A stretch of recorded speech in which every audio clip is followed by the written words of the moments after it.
vamos a hacer un trabajo para mi materia de bioética y te envié las preguntas y pues sí, es primero que nada, pues ¿cuál es tu nombre? Bueno, pues yo soy Juana María Vera Zapata, soy cirujano pediatra y urologo pediatra. La carrera la hice aquí en San Luis Potosí, después hice 2 años de pediatría en Puebla y después ahí mismo en el Hospital del Niño Poblano hice cirugía pediátrica. Y pues ya lo último que hice fue urología pediátrica en el hospital infantil. ¿Y trabajas aquí en el...? Aquí trabajo en el IMSS, en el hospital, en la clínica 1, la de Zapata, y pues en el medio particular. Bueno, pues el objetivo de la entrevista pues es el identificar más que nada pues las reglas tanto de los principios éticos que pues la veracidad, la confidencialidad, privacidad y pues también pues la ética del consentimiento informado, cómo se aplica en el área de trabajo de la salud y pues más que nada para que nosotros reflexionemos sobre las responsabilidades que traen estas, ¿no? Bueno, el cumplimiento. Y pues las preguntas son 24 preguntas al parecer y pues empezaríamos con ¿qué es la ética para ti? Pues para mí la ética es una ciencia que se encarga de, pues a resumidas cuentas, identificar las conductas buenas y malas para un bienestar, ya sea social no solo se aplica en el ámbito de la medicina, sino que se puede aplicar en otros aspectos. ¿Y cómo es en tu área de trabajo la bioética? O sea, ¿cómo la aplican? Pues nosotros, por ejemplo, como cirujanos pediatras, la bioética creo yo que se refiere a las normas o conductas morales aplicadas en los pacientes cuando se requiere algún tratamiento quirúrgico, hablando pues del ámbito quirúrgico precisamente. Pero en sí, incluso cuando entra un paciente, pues a un paciente se le debe de explicar si se tiene ya un diagnóstico, qué es lo que se sospecha, qué es lo que se va a hacer para llegar a un diagnóstico, o incluso cuando ya tiene el diagnóstico, pues el tratamiento y las opciones que puede haber. Y, o sea, para ti, ¿qué tan importante es de que se aplique esto de una manera continua?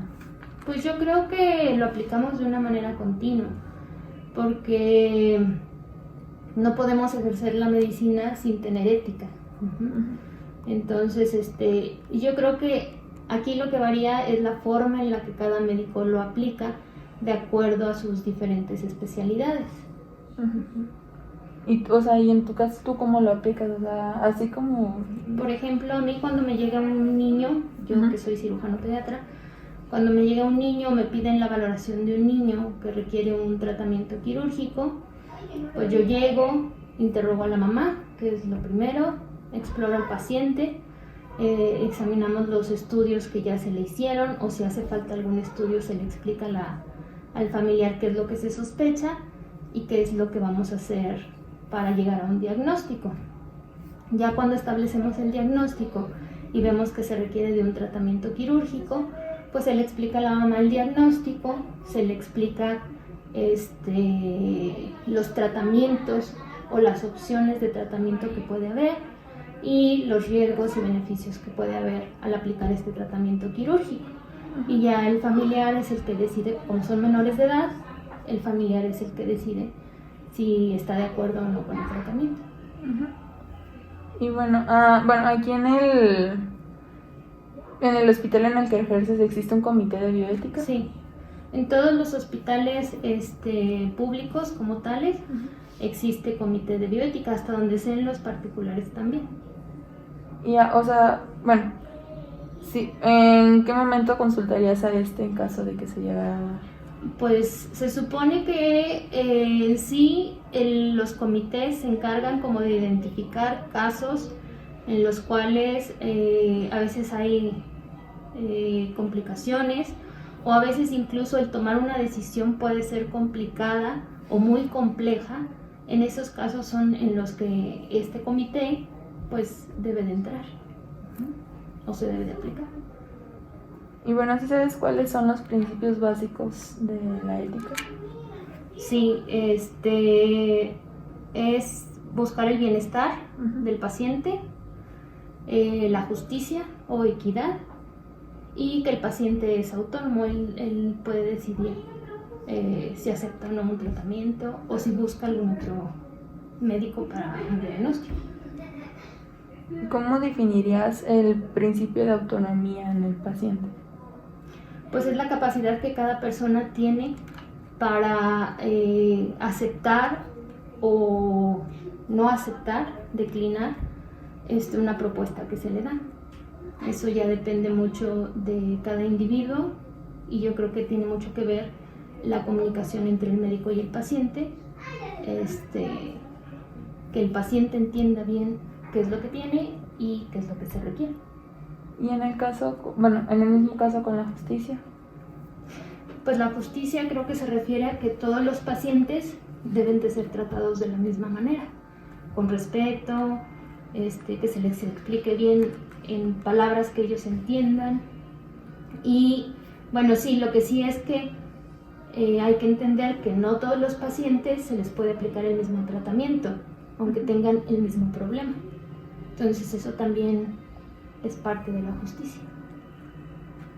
Y bueno, ¿cómo explicarías el principio de beneficencia? ¿Cómo lo aplicarías aquí?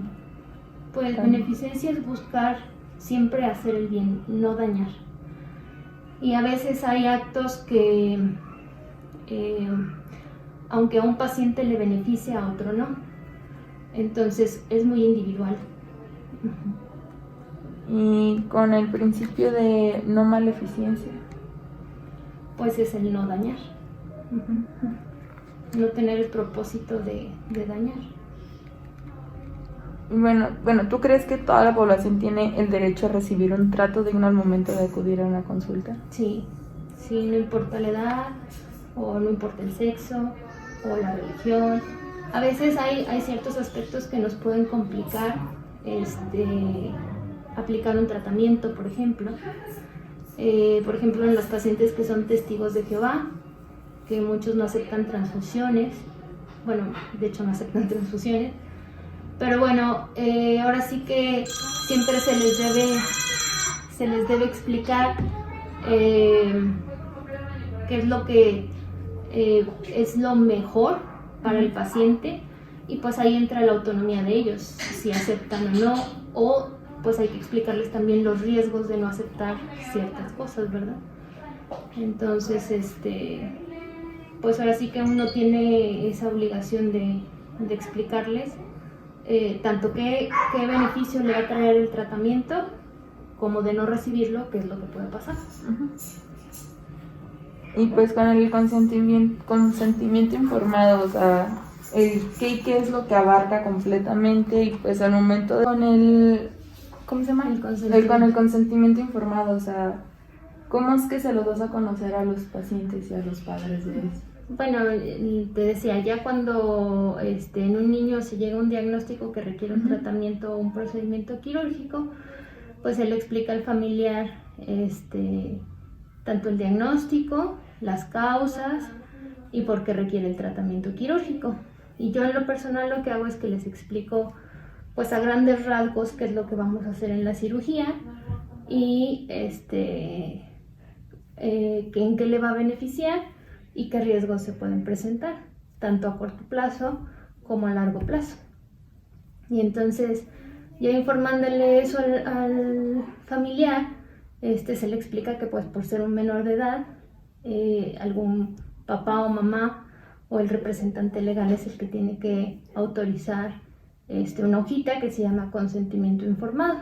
Entonces, si ellos están de acuerdo con el tratamiento, lo que hago es que lleno el consentimiento como tal.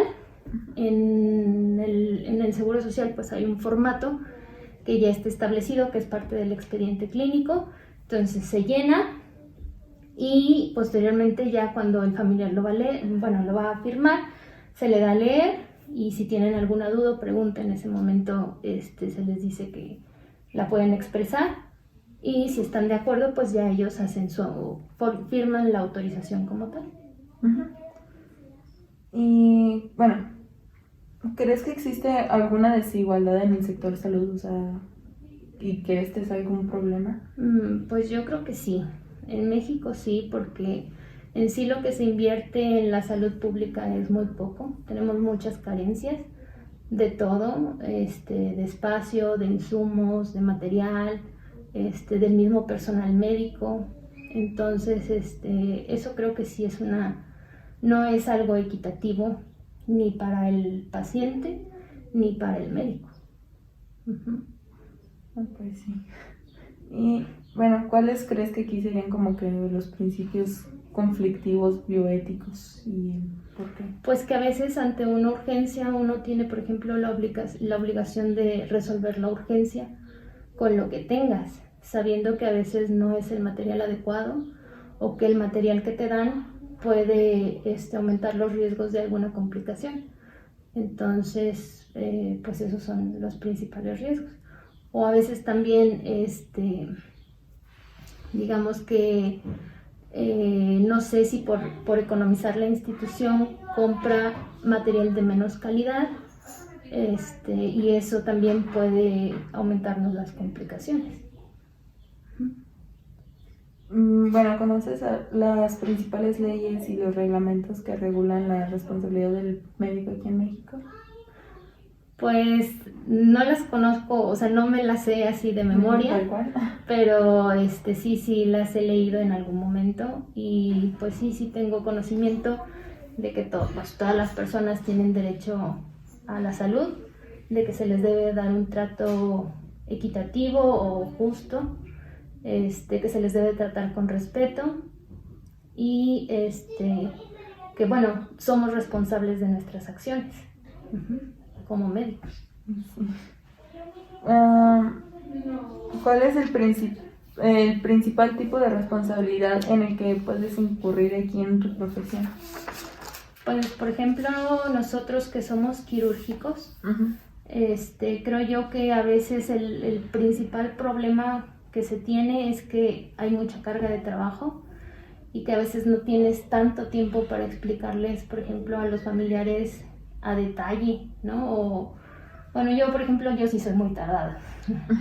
Cuando tengo un pacientito que requiere un tratamiento quirúrgico, a veces sí me tardo media hora, una hora en explicarle a los papás, en preguntarles si tienen alguna duda.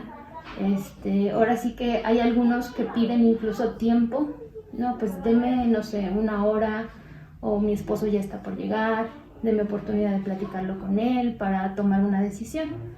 Entonces, pero a veces en el sector público, pues, como te digo, la carga de trabajo a veces es mucha. Y a veces, aunque uno quisiera tomarse más tiempo, pues, a veces no puedes, como tal. Entonces, pues creo yo que en sí ese es un problema. O sea, a veces la comunicación médico-paciente no es tan...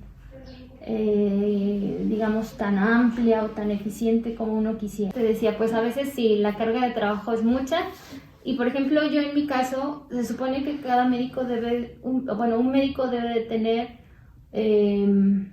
¿cómo te diré? La institución tiene obligación de decirte en qué parte del hospital vas a laborar. Por ejemplo, yo en mi caso, el fin de semana soy la única cirujano pediatra y pues me tocan urgencias, a veces me programan consulta, a veces tengo cirugía electiva, tengo que ver a los pacientes de piso, los posoperados. Entonces, eso a veces hace que no te des el tiempo uh-huh. o no le des al paciente el tiempo que cada paciente requiere, porque luego hay familiares que te entienden luego a la primera y luego hay otros familiares que sí requieren un poquito uh-huh. que les expliques más, ¿no? Entonces, pues ese es uno de los problemas. Que a veces la carga de trabajo es mucha, que la comunicación médico-paciente a veces no es tan eficiente como quisiéramos. A veces, pues también te digo, en los hospitales, ahorita con el problema de la pandemia, bueno, desde antes, en el sector salud hay muchas carencias, muchas, que ahorita con la pandemia pues se hicieron mucho más evidentes.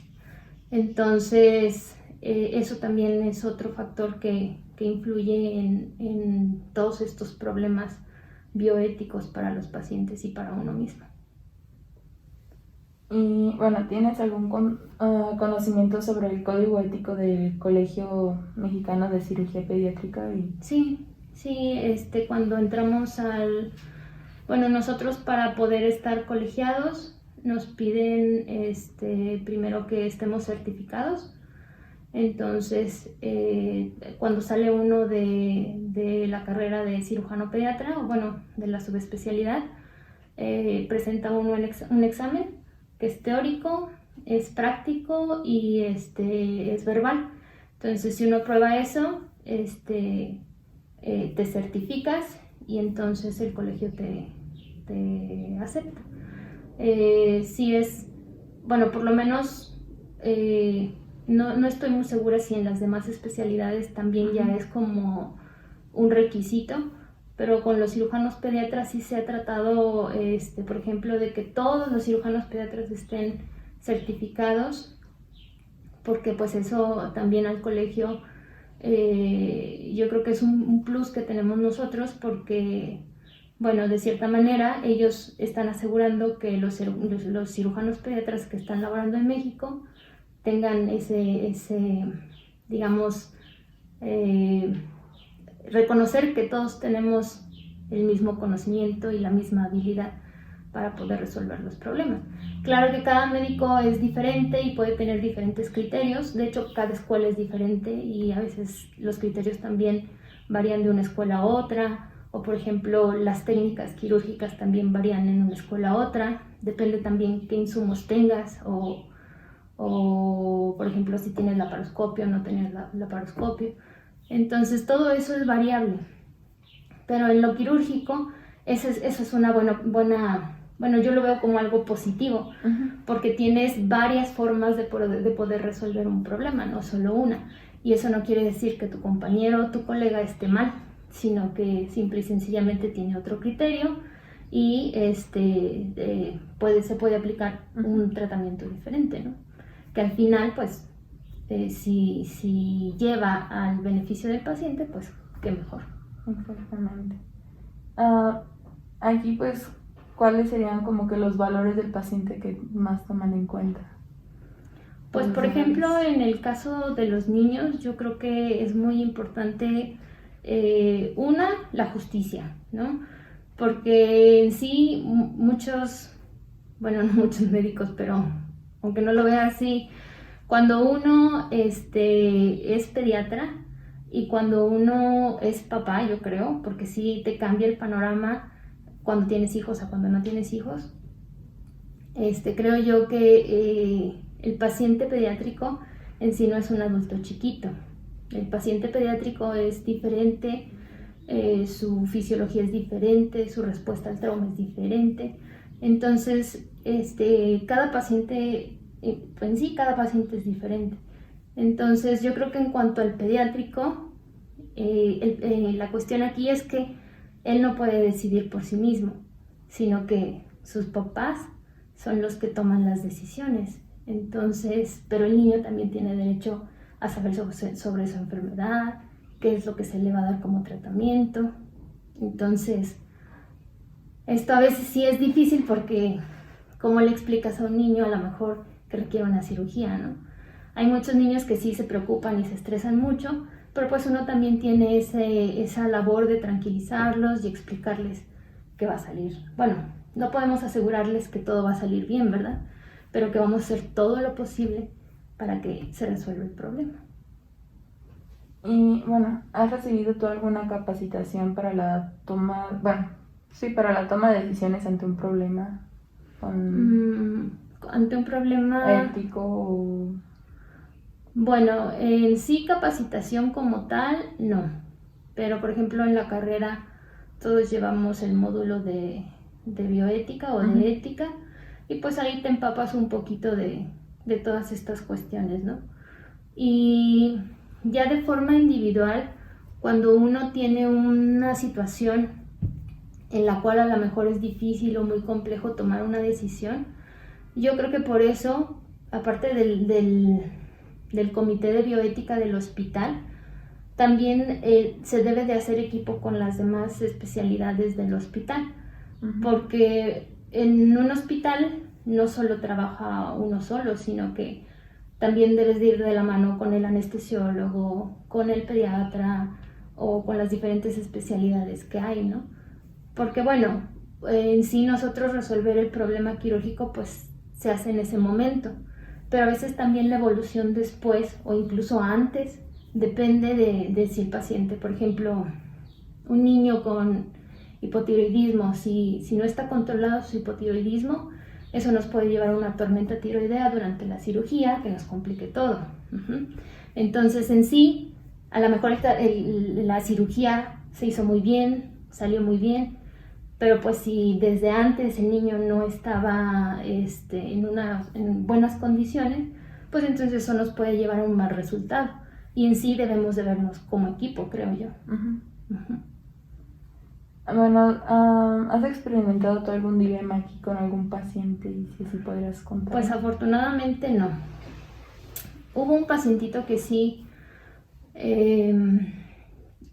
fue un recién nacido, que tenía una malformación muy compleja, que no se formó bien lo que fue el tubo respiratorio, la tráquea, y inicialmente pues yo lo vi porque me habían comentado que requería una traqueostomía, pero ya cuando se hizo la tomografía se vio que en sí era toda la tráquea lo que estaba estenosado, entonces ponerle una traqueostomía no era una solución, ¿no?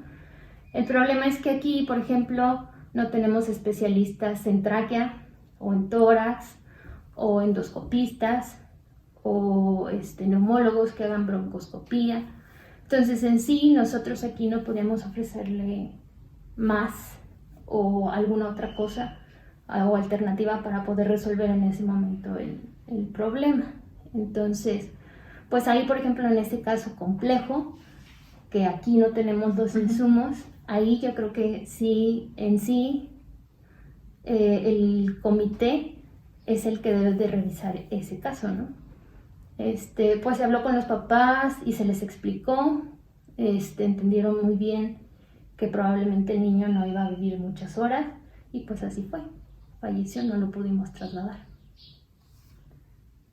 Pues así hay muchísimos casos, creo yo, tristemente. Y pues de algún compañero que pues haya experimentado algún problema, ¿podrías comentarme alguno? O sea, algún problema ético. ¿Ético? Pues bueno, te digo, en sí, pues no sé si como tal haya escalado a un problema, pero pues sí hay muchos casos en los cuales pues siempre respetamos la opinión de los otros médicos, ¿verdad? Pero sí hay algunos casos en los que pues desafortunadamente la evolución del paciente no fue como se esperaba o como se quería. Y en esos casos, creo yo que, de hecho, en este hospital no se hace, aquí en San Luis. Pero, por ejemplo, en los otros hospitales donde yo me formé, esos hospitales sí eran hospitales más grandes, eran hospitales de concentración, de tercer nivel, y cada semana se hacía por parte del comité de bioética una sesión en el cual se revisaban los casos complejos y difíciles. Y lo que hacíamos era ver si se pudo haber hecho alguna otra cosa que de cierta manera cambiara esa mala evolución que tuvo el paciente. Creo que esto también debe de ser un punto que el comité de bioética debe de realizar, ¿no? Revisar esos casos. Pero te digo, desafortunadamente pues aquí no se realizan. Y yo creo que eso nos deja mucha escuela a todos, porque te digo, a veces en los sitios en donde nos formamos, pues te enseñan lo que tus maestros de ahí realizan, ¿no? Pero en otras escuelas se realizan otras cosas. Entonces eso no quiere decir que las otras personas estén mal, sino que te dan otras alternativas que a lo mejor, de acuerdo a las características del paciente, pudieran resultar en una mejor evolución, ¿no? Pues sí. Pero así algo específico, pues aquí en sí te digo, no, lamentablemente, pues, aunque aparentemente sí existe ese comité, que yo sepa, no se hacen esas sesiones semanales o mensuales que deberían de hacerse de esos casos. Muchísimas gracias, Anita, por tu tiempo y por permitirme realizarte esta entrevista. Muchas gracias. Nada de nada. Pues creo que ya serían todas las preguntas. Ok. Muchas gracias. Sí, no.